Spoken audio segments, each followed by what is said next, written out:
సంవత్సరాల తరబడి government job కోసం వేచి చూస్తున్నారా? కేవలం 8 నెలల్లో మీ కల నెరవేర్చుకోండి. వెంటనే కింది నంబర్స్‌కి కాల్ చేయండి. సీజ్ ఫైర్ అంటే ఇది తాత్కాలికము అవుతుంది. తాత్కాలికంగా కాల్పుల విరమణ జరపటం. అయితే ఒక్కొక్కసారి 24 పండుగలు జరుపుకోవడానికి కూడా సీజ్ ఫైర్ చేసిన సందర్భాలు ఉన్నాయి. క్రిస్మస్ పండగను, ఇంకో దానికనో, న్యూ ఇయర్ కోసమనో ఈ విధంగా సీజ్ ఫైర్ చేసిన. ఇంకోసారి సీజ్ ఫైర్ క్షతగాత్రులు ఎక్కువైనారు, వాళ్ళని రెడ్ క్రాస్ ద్వారా వేరే ఆసుపత్రులకు తరలించాలన్న సమయంలో కూడా సీజ్ ఫైర్ జరుగుతుంది. వాళ్ళ క్షతగాత్రులందరినీ హాస్పిటల్లో అడ్మిట్ చేయడానికి. అదే కాకుండా ఇంకోసారి సీజ్ ఫైర్ చేసి వాళ్ళ ఆర్మ్స్ ఆమినేషను చేసుకోవడానికి సీజ్ ఫైర్ జరుగుతుంది. తాత్కాలికంగా ఎవరైనా మధ్యవర్తము నెరిపి, సో ఆ మధ్యవర్తులు మాట్లాడడానికి ఒక తాత్కాలికమైన సీజ్ ఫైర్ను పెట్టుకుంటారు. సపోజ్ ఇప్పుడు మనకి పాకిస్తాన్కి ఇప్పుడు యుద్ధం ప్రారంభమయ్యే పరిస్థితి.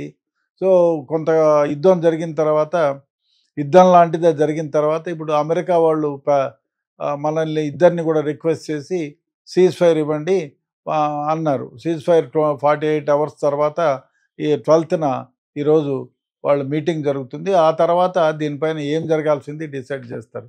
చాలా సందర్భాల్లో సీజ్ ఫైర్ అనేది తాత్కాలికమైనటువంటి యుద్ధ కాల్పుల విరమణ. అంటే ఈ సమయంలో ఎవరు కూడా ఒకరిపైన ఒకరు కాల్పులు చేయకూడదు, ఒకరిపైన ఒకరు విమానపు రైళ్లు కానీ మిగతా రైళ్లు కానీ చేయకూడదు ఈ ఒప్పందం ప్రకారం. ఒక్కొక్కసారి వాళ్ళంతకు వాళ్ళే సీజ్ ఫైర్ తలపెట్టుకుంటారు. మధ్యవర్తి ద్వారా కూడా ఒకసారి సీజ్ ఫైర్ జరుగుతుంది. మనకి ఫస్ట్ వరల్డ్ వార్లో 1914 డిసెంబర్ 24న France, united kingdom and Germany మధ్య యుద్ధం జరుగుతూ ఉంటే వాళ్ళు క్రిస్మస్ కోసం వారం రోజులు దగ్గర యుద్ధంలో ఆపుకొని క్రిస్మస్ జరుపుకున్నారు. చాలామంది బంకర్లలో ఉండి క్రిస్మస్ జరుపుకున్నారు.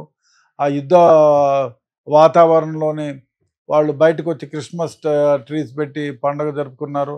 సో ఇది క్రిస్మస్ పండగ కోసం అప్పుడు 1914లో రెండో ప్రపంచ యుద్ధంలో ఈ cease fire, temporary cease fire, so యుద్ధం జరుపుకున్నారు. అదేవిధంగా ఇండోపాక్ 1949 కరాచీ ఒప్పందం అప్పుడు ఐక్యరాజ్య సమితికి మనకు ముందుండి మన దేశానికి తర్వాత పాకిస్తాన్కి ఈ కరాచీ ఒప్పందం జరిగింది. అప్పటి నుంచి సీజ్ ఫైర్ చేశారు. అదేవిధంగా డిజర్ట్ యుద్ధం, అది గల్ఫ్ దేశాలకి మధ్య యుఎస్కిను ఇరాక్కి మధ్యన యుద్ధం జరిగింది. యుఎస్లో దాదాపు 47 దేశాలు యుద్ధం చేశాయి. అప్పుడు కూడా రిహాబిలిటేషన్ అంటే వీళ్ళు దెబ్బలు తిన్న వాళ్ళని అందరినీ చెదిరించడానికి కూడా వాళ్ళకి ceasefire, temporary ceasefire పెట్టారు. Ceasefire can be temporary, ceasefire టెంపరరీగా పెట్టవచ్చు, లేదు మధ్యవర్తులు చేసి ఫలానా డేట్ నుంచి ఫలానా డేట్ వరకు కూడా మీరు సీజ్ ఫైర్ చేయండి అని, యుద్ధ విరమణ చేయండి, కాల్పుల విరమణ చేయండి అని చెప్పొచ్చు. ఈ సీజ్ ఫైర్తో ఆ డేట్ తర్వాత ఎవరైనా ఉల్లంఘించి, సపోజ్ ఇప్పుడు సీజ్ ఫైర్ ఉంది, పాకిస్తాన్ వాళ్ళు ఉల్లంఘించి మన పైన ఈ సీజ్ ఫైర్ టైంలో వాళ్ళు ఫైర్ చేశారనుకోండి మన పైన, మనం ఊరికే ఉండేది ఏమి ఉండదు. మనం రికార్డ్ చేసి ఎవిడెన్స్ ప్రొడ్యూస్ చేసి, మీరు సీజ్ ఫైర్ అయ్యా, అమెరికా వాళ్ళు మీరు సీజ్ ఫైర్ అన్నారు, మేము మిమ్మల్ని సంతృప్తిపరచడం కోసమో, లేదు మీ మాట మీద కట్టుబడో, లేదు వాళ్ళు మేము కలిసి యుద్ధ విరమణ టెంపరవరీగా చేస్తామని, కాల్పుల విరమణ చేస్తామనుకున్నాము, వాళ్ళు నిన్నటి రాత్రి విరుచుకుపడి మా దేశం భూభాగం పైన చేసి చాలామంది ప్రాణ నష్టం కల్పించారు, కాబట్టి మేము కూడా యుద్ధ విరమణని పాటించము అని చెప్పి మనం కూడా యుద్ధం చేస్తాం. సో ఇటు కూడా జరిగిన సందర్భాలు ఉన్నాయి. కాబట్టి cease fire is temporary phenomena, అంటే తాత్కాలికమైనది, ఇది పర్మనెంట్ కాదు. ఈ యుద్ధం ఎప్పుడైనా ప్రారంభం కావచ్చు, లేదా ఇట్లే ఉండి రెండు వైపుల నుంచి బయలాటరల్ టాక్స్ పెట్టి ఓ మధ్యవర్తి ద్వారా కానీ, లేదా షరతులతో కూడి ఇద్దరు వ్యక్తులు, అయ్యా మేము ఈ తప్పుడు పని చేసాము, ఇవి చేయమని ఇద్దరు రాసుకొని ఒక ఒడంబడిక ద్వారా రాసుకొని తద్వారా కూడా పర్మనెంట్గా కూడా సీజ్ ఫైర్ చేసుకోవచ్చు.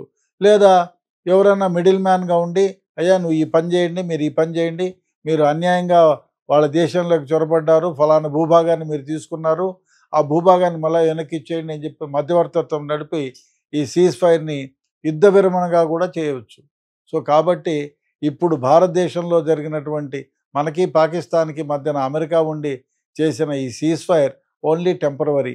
12వ తారీఖు తర్వాత మరీ వచ్చే రోజుల్లో భారతదేశము పాకిస్తాన్ మధ్య చర్చలు జరిగితే వాళ్ళు మనము ఒప్పుకుంటే మన దారికి వాళ్ళు వచ్చి వాళ్ళు మనం చెప్పినటువంటి అన్ని ఆంక్షలకి వాళ్ళు తల ఒగ్గి వాళ్ళ దేశంలో ఉండే టెర్రరిస్టులు మనకు అప్పజెప్పి చేస్తే మనం కూడా యుద్ధవిరమణ శాశ్వతంగా కూడా చేసుకునేదానికి ఛాన్స్ ఉంది.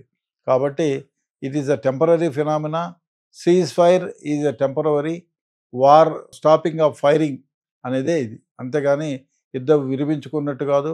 ఎప్పుడైనా ప్రారంభం కావచ్చు, ఏమైనా జరగవచ్చు. సీజ్ ఫైర్ అంటే ఇది తాత్కాలికము అవుతుంది, తాత్కాలికంగా కాల్పుల విరమణ జరపటం. అయితే ఒక్కొక్కసారి 24 పండుగలు జరుపుకోవడానికి కూడా సీజ్ ఫైర్ చేసిన సందర్భాలు ఉన్నాయి.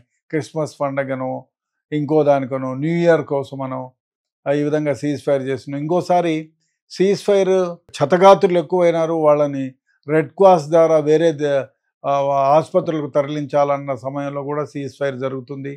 వాళ్ళ క్షతగాత్రులందరినీ హాస్పిటల్లో అడ్మిట్ చేయడానికి. అదే కాకుండా ఇంకోసారి సీజ్ ఫైర్ చేసి వాళ్ళ ఆర్మ్స్ ఆమినేషను చేసుకోవడానికి సీజ్ ఫైర్ జరుగుతుంది. తాత్కాలికంగా ఎవరైనా మధ్యవర్తము నెరిపి సో ఆ మధ్యవర్తులు మాట్లాడడానికి ఒక తాత్కాలికమైన సీజ్ ఫైర్ను పెట్టుకుంటారు. సపోజ్ ఇప్పుడు మనకి పాకిస్తాన్కి ఇప్పుడు యుద్ధం ప్రారంభమయ్యే పరిస్థితి.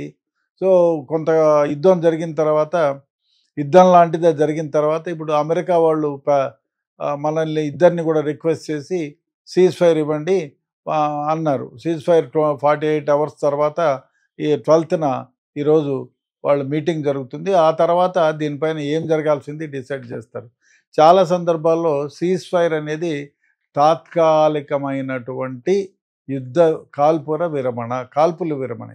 అంటే ఈ సమయంలో ఎవరు కూడా ఒకరిపైన ఒకరు కాల్పులు చేయకూడదు, ఒకరిపైన ఒకరు విమానపు రైళ్లు కానీ మిగతా రైళ్లు కానీ చేయకూడదు ఈ ఒప్పందం ప్రకారం.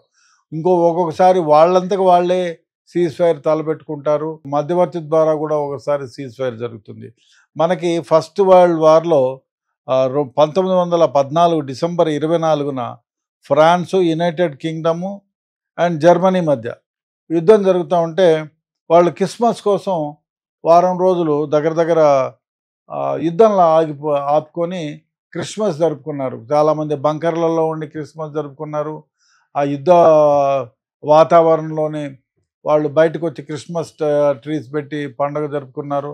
సో ఇది పండగ, క్రిస్మస్ పండగ కోసం అప్పుడు 1914లో రెండో ప్రపంచ యుద్ధంలో ఈ cease fire, temporary cease fire so యుద్ధం జరుపుకున్నారు. అదేవిధంగా ఇండో పాక్ 1949 కరాచీ ఒప్పందం అప్పుడు ఐక్యరాజ్య సమితికి మనకు ముందుండి మన దేశానికి తర్వాత పాకిస్తాన్కి ఈ కరాచీ ఒప్పందం జరిగింది. అప్పటి నుంచి సీజ్ ఫైర్ చేశారు.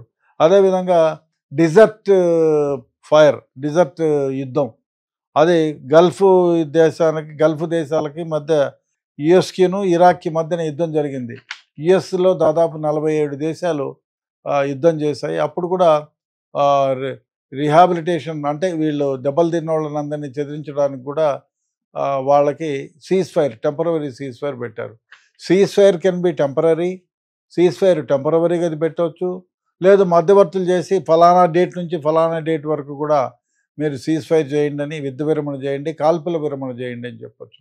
ఈ సీజ్ ఫైర్తో ఆ డేట్ తర్వాత ఎవరైనా ఉల్లంఘించి, సపోజ్ ఇప్పుడు సీజ్ ఫైర్ ఉంది, పాకిస్తాన్ వాళ్ళు ఉల్లంఘించి మన పైన ఈ సీజ్ ఫైర్ టైంలో వాళ్ళు ఫైర్ చేశారనుకోండి మన పైన, మనం ఊరికే ఉండేది ఏమి ఉండదు. మనం రికార్డ్ చేసి ఎవిడెన్స్ ప్రొడ్యూస్ చేసి మీరు సీజ్ ఫైర్ అయ్యా, అమెరికా వాళ్ళు మీరు సీజ్ ఫైర్ అన్నారు, మేము మిమ్మల్ని సంతృప్తిపరచడం కోసమో లేదు మీ మాట మీద కట్టుబడో లేదు వాళ్ళు మేము కలిసి యుద్ధ విరమణ టెంపరవరీగా చేస్తామని, కాల్పుల విరమణ చేస్తామనుకున్నాము, వాళ్ళు నిన్నటి రాత్రి విరుచుకుపడి మా దేశం భూభాగం పైన చేసి చాలామంది ప్రాణ నష్టం కల్పించారు కాబట్టి మేము కూడా యుద్ధ విరమణని పాటించము అని చెప్పి మనం కూడా యుద్ధం చేస్తాం.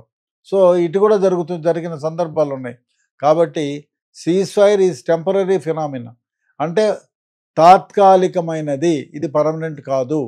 ఈ యుద్ధం ఎప్పుడైనా ప్రారంభం కావచ్చు, లేదా ఇట్లే ఉండి రెండు వైపుల నుంచి బయలాటరల్ టాక్స్ పెట్టి ఓ మధ్యవర్తి ద్వారా కానీ లేదా షరతులతో కూడి ఇద్దరు వ్యక్తులు అయ్యా మేము ఈ తప్పుడు పని చేసాము ఇవి చేయమని ఇద్దరు రాసుకొని ఒక ఒడంబడిక ద్వారా రాసుకొని తద్వారా కూడా పర్మనెంట్గా కూడా సీజ్ ఫైర్ చేసుకోవచ్చు. లేదా ఎవరైనా మిడిల్ మ్యాన్గా ఉండి అయ్యా నువ్వు ఈ పని చేయండి, మీరు ఈ పని చేయండి, మీరు అన్యాయంగా వాళ్ళ దేశంలోకి చొరబడ్డారు, ఫలానా భూభాగాన్ని మీరు తీసుకున్నారు, ఆ భూభాగాన్ని మళ్ళీ వెనక్కి ఇచ్చేయండి అని చెప్పి మధ్యవర్తిత్వం నడిపి ఈ సీజ్ ఫైర్ని యుద్ధ విరమణగా కూడా చేయవచ్చు. సో కాబట్టి ఇప్పుడు భారతదేశంలో జరిగినటువంటి మనకి పాకిస్తాన్కి మధ్యన అమెరికా ఉండి చేసిన ఈ సీజ్ ఫైర్ ఓన్లీ టెంపరవరీ.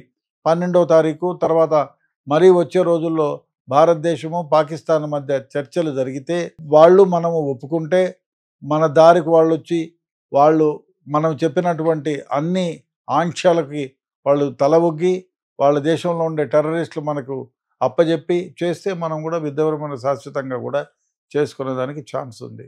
కాబట్టి it is a temporary phenomena. Cease fire is a temporary, war stopping of firing అనేదే ఇది. అంతేగాని యుద్ధం విరమించుకున్నట్టు కాదు. ఎప్పుడైనా ప్రారంభం కావచ్చు, ఏమైనా జరగవచ్చు.